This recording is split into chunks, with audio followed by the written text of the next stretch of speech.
All right, let's see if we can do it this time without me passing out. Hey everyone, it's me, Aaron. I'm Michelle. And this is KaiJUNE, in which we are talking about kaiju movies all month long. We're going decade by decade, and we've now come to the 90s.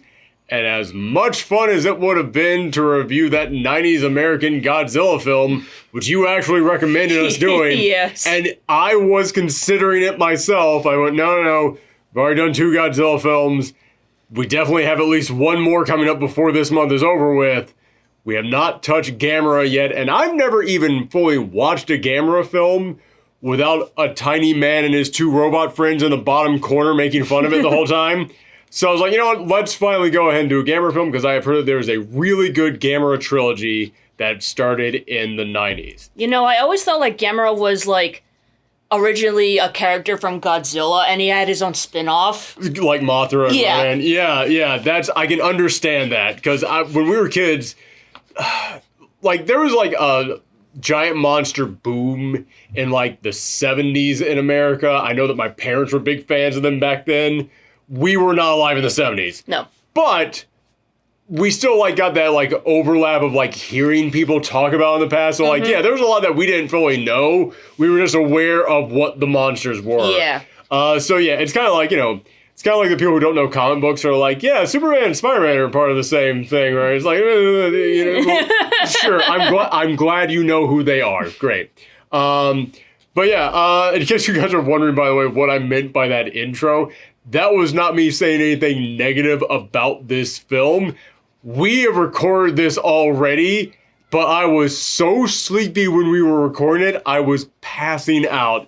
I was watching the video footage at one point, and you were talking, I was just...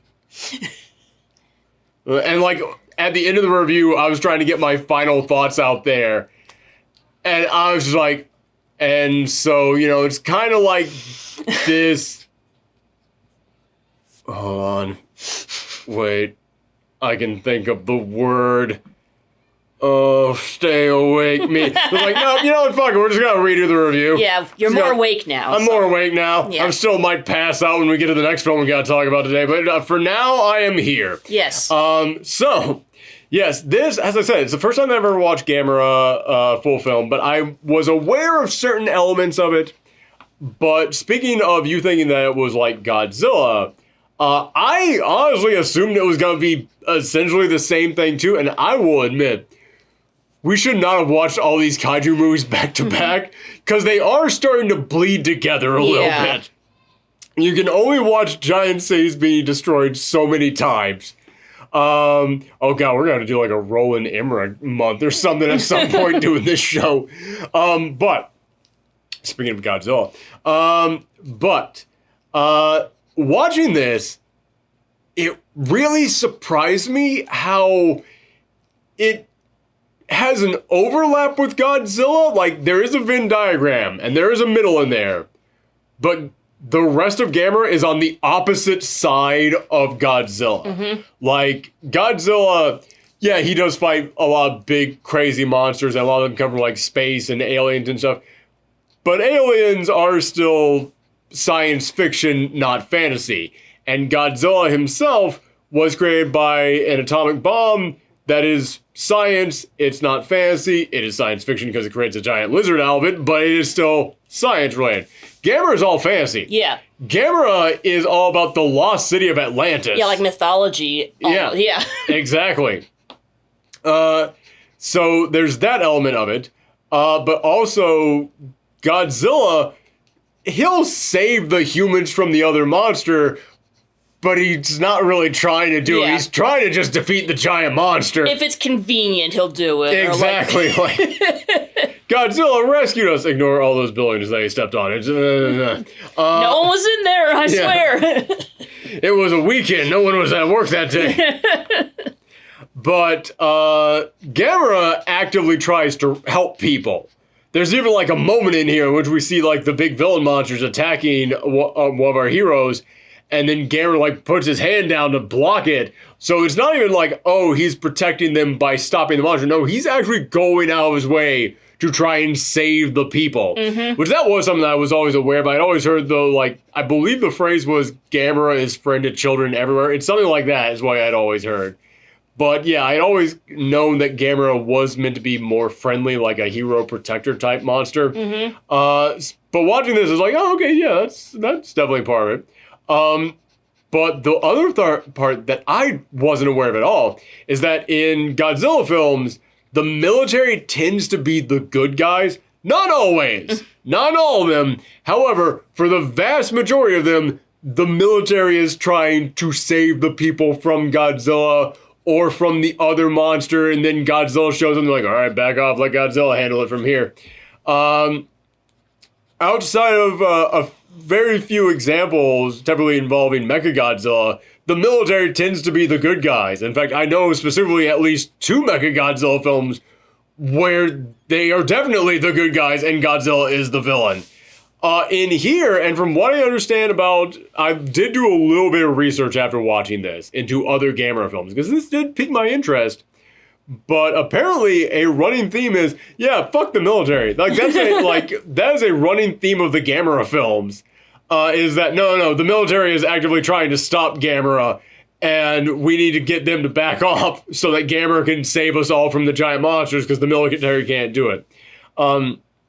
And yeah, there is like a military character in here, and he is not heroic in any way. He honestly, this is going to be a deep cut for the Marvel fans out there, but he reminded me of Henry Peter Gyrick, who is this character from Marvel Comics who, whenever they need like an asshole military guy, like the guy who shows up to tell the Avengers you can't save the day unless you do the paperwork, he's the guy who shows up. I was like, yeah, that's kind of what this guy's reminding me of right now. And there's even like a great moment later on where there's a giant monster that's attacking, and the military has now put Gamera out of commission, but they can't stop the giant monster.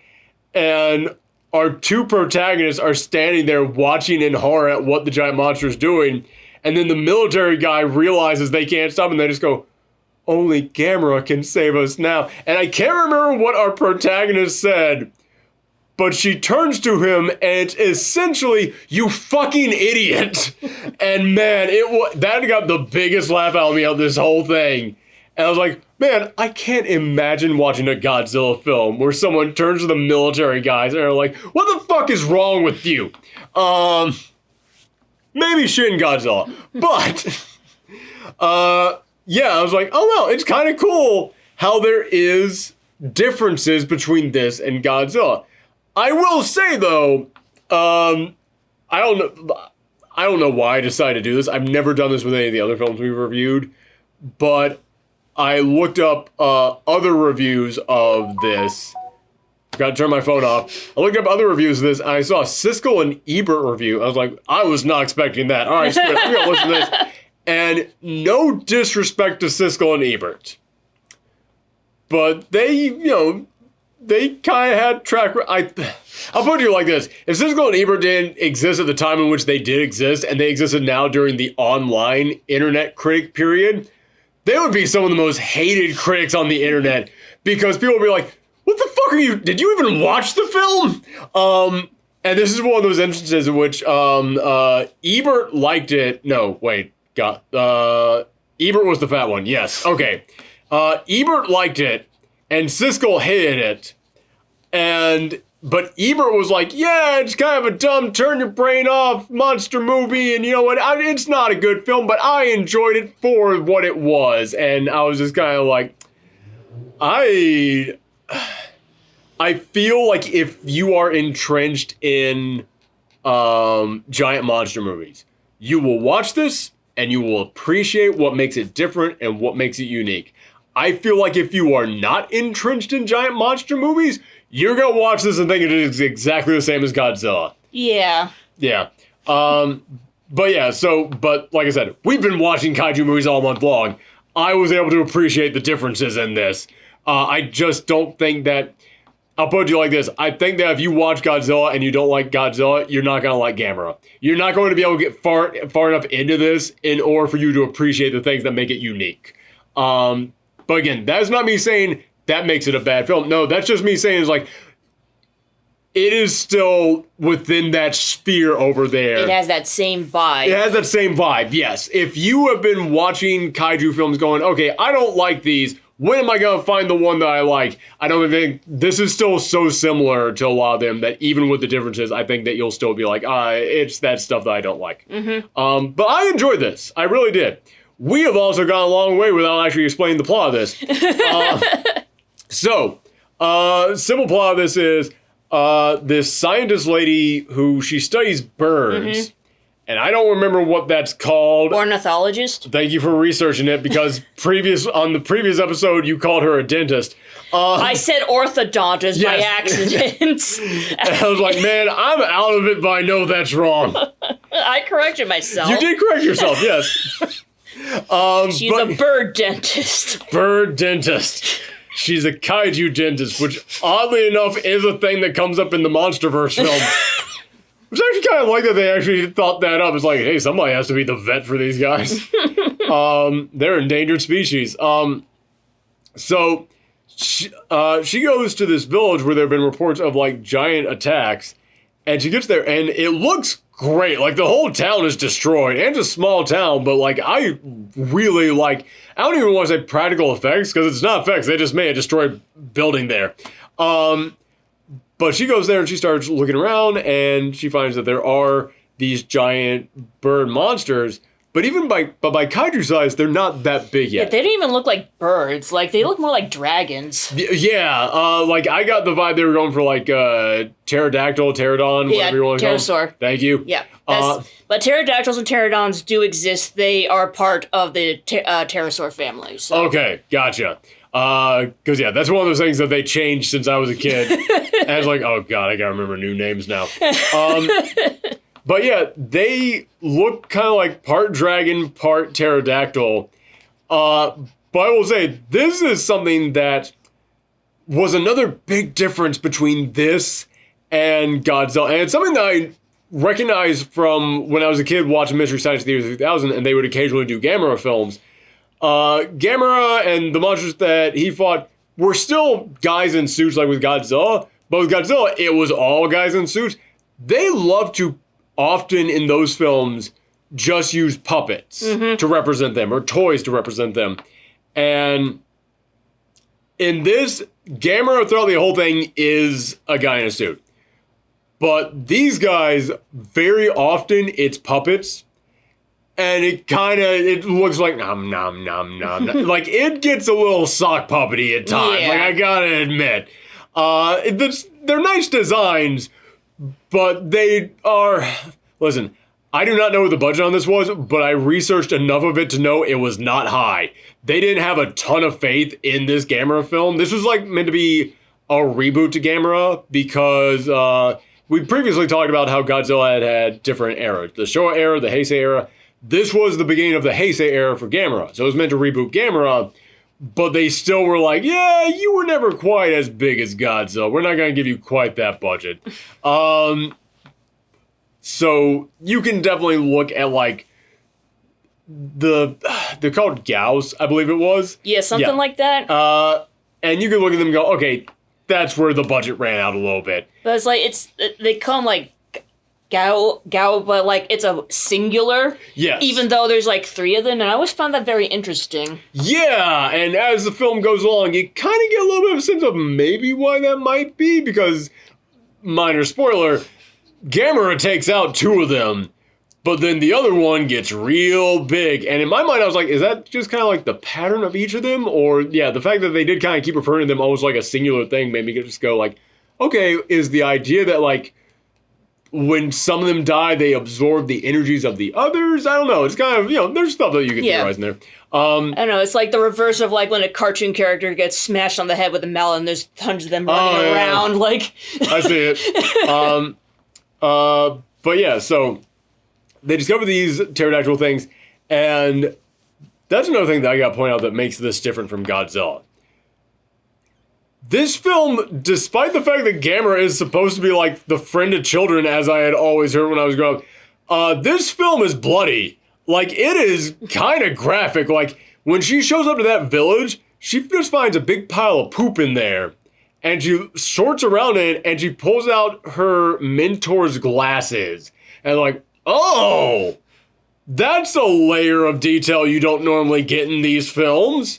And I was doing research, and apparently the guy who directed this wanted to lean into horror, because in his mind it was like, it's giant monsters, they're supposed to be scary. We need to make this whole thing scary. But the producers were like, what are you talking about? It's Gamera! He's friending children everywhere. By the way, I apologize for constantly saying that, but when I was a kid, that was the phrase I had constantly drilled in my head about, like, that was the only thing I knew about Gamera. Friended children everywhere. But yeah, he was like, no, Gamera's supposed to be the fun, cuddly, friendly kaiju. What are you talking about? So they compromised, and the compromise was, it won't be that bloody, but it will still be bloody. And yeah, there are moments in here in which it's kind of shocking. Like, the Gal monsters, they have a laser beam attack. It's not the big energy breath that, like, Godzilla has. It's like they condense it into a single beam, and it just slices and dices. The moment that it cuts into Gamera, you see just, like, green blood just... like, it's like an anime spray. Like, someone just got sliced with a sword. It was kind of shocking that they went to those lengths with that. And also, like, you know, the fact that they actually mentioned it ate these people. There's other moments in which you see the gals eating people. And granted, it's, you know, you don't actually see it, but you see the little puppet head just going, nom, nom, nom, nom. But you'll see, like, a little thing dangling out of their mouth. Like a piece of cloth or something it's like that. Ooh, oh, that's kind of upsetting. Oh, wow, these guys are, I feel bad for making fun of the sock puppet mouths now. Also, I gotta say this. Yes, the gals look kind of cheap. Gamera looks really good in this. I was making fun. I don't even want to say making fun of, but pointing out. Like... yeah, when we talked about the Return of Godzilla in the previous video, I was pointing out I do not think that's a good-looking Godzilla. This is a good-looking Gamera. Like, his face emotes, his eyes are moving around. I like the design of the tusk, how they were able to handle that in proportion to the rest of his face, so that it didn't look too goofy. Like, it actually looked kind of cool. So yeah, even though you can look at the villains and go like, they cheaped out a little bit there, it's because they saved the budget for the star of the show. Makes sense. But yeah, so we see the military, they're trying to capture the gals, and then Gamera appears and immediately just smacks one of them out of the air, like he's going to town, he's trying to take these guys out, but one of them survives, and it slowly grows bigger and bigger, and it becomes more of a threat, and the military is turning on Gamera because they just see another big giant monster that they're trying to take out, and that's essentially the premise of the film. And we're following three main characters in here. One is the Bird Doctor. The other one, you guys will have to forgive me, but it's been a couple days since we watched this, and also, like I said, we've watched a lot of kaijus back to back, so I know plot lines from different films are merging together in my mind. But there is a guy in there who is, I can't remember if either he was on a ship that got attacked or his brother was, and either way he feels guilty and he wants to make up for this. And then the other person that we're following is the daughter of a scientist who was studying all this. And she finds the little gems that were scattered around Gamera's island. Yeah. They're little, I think they're called naginatas. Oh, God, no, that's not what they're called. That's a weapon. But no, they're the little, like, you've definitely seen them. Yes. They're the little gems that look like a comma, almost. Or an apostrophe. And it is a Gamera film. Gamera has to have some kind of a connection to a child. This little gem that she finds allows her to have some kind of a connection to Gamera. So those are the three main characters that we are following in this. And I will say, the bird scientist, I really like her. I like her too. I think she was a really good addition to this. And I'm not just saying that because she's the one who told the military to fuck off at the end of this. It's like she knew what she was doing. She was very competent in this. And I will say, after watching the last several kaiju movies we've watched, where the woman was always there just to be rescued by the man, it felt real nice to finally have a female character who actually took charge and was doing something, and was qualified and was smart. That was a breath of fresh air, honestly. Because I'm thinking back to, like, oh yeah, the lady in Return to Godzilla, she was there just to kind of be a love interest, and just that was it.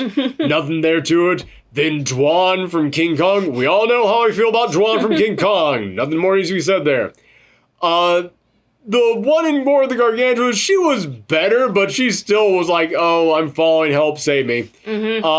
And then the one from the original Godzilla film that we watched to start Kaiju Month off with, she was basically just there to go, hey, scientist man, explain this to me.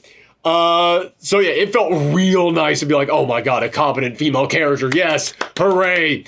In fact, the only character who I didn't really care for all that much, and I don't even want to say I didn't care for them, I just felt they needed more time, was the young girl. Because it feels like she becomes important to the plot. Yeah, considering she's like ends up getting connected with the Gamera and everything. Yes. So she definitely becomes important to the plot, but it feels like she's just now suddenly important to the plot. Like the other characters we were following, it felt like we saw them getting established and getting built up, and then when it got to the point in which she was now important to the plot, I was like, wait, I'm sorry. Oh, we were supposed to be paying attention to you. Oh, okay. Oh, you're very vital to this plot. Okay. All right, I guess you're here now. But also, we see that this Jim gives her a bond to Gamera. And we see that whenever Gamera gets hurt, she gets hurt. Like we mentioned, oh yeah, when Gamera gets sliced up by the laser beams, you see like big green blood coming off him. It will then cut to her grabbing her arm, and now her arm is dripping with blood too. So it's like, okay, clearly you're suffering from this. But I never fully got the feeling of why Gamera needed her. Like, she keeps trying to go and get close to Gamera so that she can be there when he is fighting the kaijus, fighting the gals. And in my mind, I was like, you're not, like, listen, I know why she needs to be there. She's clearly, like, giving him energy or something like that. But I know that because I've seen things like this before. So I'm just kind of using context clues. I wish they had done a little bit more, like, you know, shown, like, her sending out some energy to him. Maybe shown, like, a moment where, like, she's seen through Gamera's eyes and, like, she, like, you know, says, like, you know, look out or something when the bird monster's coming behind Gamera, and then Gamera, like, hears it and turns around. Like, something that establishes the bond and connection a little bit more. But aside from that, she's fairly harmless. Yeah. She feels like more of a MacGuffin than a character. Yeah. I'm glad I'm not the only one who kind of felt that way. It really felt, like I said, researching this, I saw that the director wanted this film to be scary and darker and horror-filled, and the producers were like, no, it's Gamera. It has to involve, like, him being friend to children. I feel almost like he was like, oh, well, I wrote this script that didn't involve her at all, but I guess... well, he's a friend to children. I guess we had to put a kid in there somewhere. Right. I'll put a kid in there, but it's going to be like a teenager. Like, I'm not going too cutesy with this.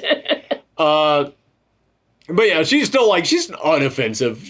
She's fine. She's there. Yeah. But yeah, after learning that about the director, I was like, now she kind of feels extra tacked on a little bit. Like, you probably could have made this film without her. But yeah, I did, I actually believe that she actually did, like, kind of, like, help to resurrect him. I believe. It's been days. Again, I apologize. So it's like, again, I'm not saying she didn't do anything. I want to see more of that connection. Also, things I would like to have seen more of, they give us the backstory of Gamera and Gao and how they're both connected to Atlantis. I would have liked a little bit more on that. Yeah. Because, like, you know, with Godzilla, it's like, oh, radiation from a bomb mutated this thing. That is science fiction, but at the same time, we understand bombs, radiation changes things. Okay. Yeah, those are things we are familiar with. We are not familiar with the ways of Atlantis. Yes, that's kind of a big deal.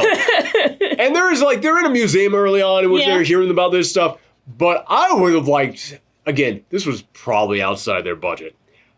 I would have liked maybe, like, a little, like, maybe I don't want to say animated sequence or something, but, you know, still images or something going past. Like, or like maybe there's like an exhibit based on Atlantis and they like explain the story or something. I believe there was an exhibit, but it was like all just text, if memory serves me correct. Yeah, like Again, they have like days. images or something. Yeah, exactly. Like big tablets that show Gamera. Yes.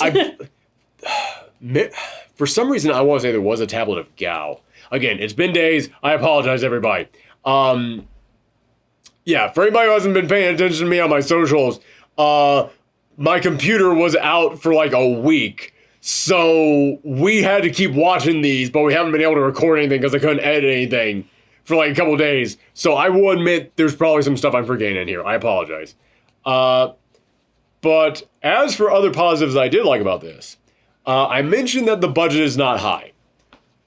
But you see it all in this movie. Yes, this definitely has that feeling of low-budget film that everybody was working their ass off on. And I absolutely respect that. Like, there is...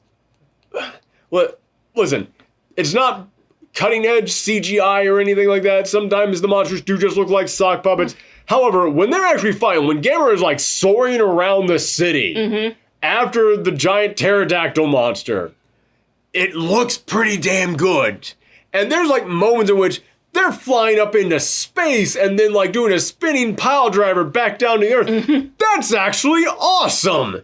That looks really damn cool. So yeah, I have to applaud them that this is a great example of a film where even if they did not have a lot to work with, the imagination and vision they had behind it was able to propel it to something higher than the budget allowed. And there is also, like, no big spoilers here, but there is... Then again, there isn't a whole lot of spoiler in this film. I think I've already spoiled most of it. Yeah. I mean, we all know, like, Gamera wins in the end, because that's how these movies go. Yeah, so. Gamera's gonna win this. But there is a giant explosion at the end of this. It is stunningly impressive. Because I was looking at it like, no way is that a real explosion. No way did they let people that close to a fire blast that big. How did they do that? But no, we've been watching Gamera's fireball attacks throughout this. We've been watching Gao's like laser beam attacks throughout this. We know what the CGI of this film looks like. It doesn't look like that. That was a big ass explosion that they did in this. And I've been pondering that thing all week long. Like, was the guy in the Gamera suit actually that close to the explosion that big? Holy cow. That could have melted him. No, that had to be like some weird green screen trick that they did, but I'm not seeing any lines. This was still the 90s when you could see the lines in this stuff. Man, I don't know how they pulled that off. Yeah, so again, even though the budget is small, it's impressive what they did with this. So yeah. Anything else that you want to say about this? I just like want to point out like something funny I saw. Like when like there's a scene where Gamera is fighting in like an oil field and like it's like the Shell oil. You could see the logo on it, and it's like, oh, Shell, because Gamera's a turtle. Yeah. I wonder if that had to have been on purpose. There's no way that wasn't on purpose. And also, like, I know that puns are a very popular form of humor in Japan. They had to have done that on purpose. I totally missed that. That's really good. I like that. That's good. Yeah. So. Time for the score. Here's the thing. I have applauded this film a lot.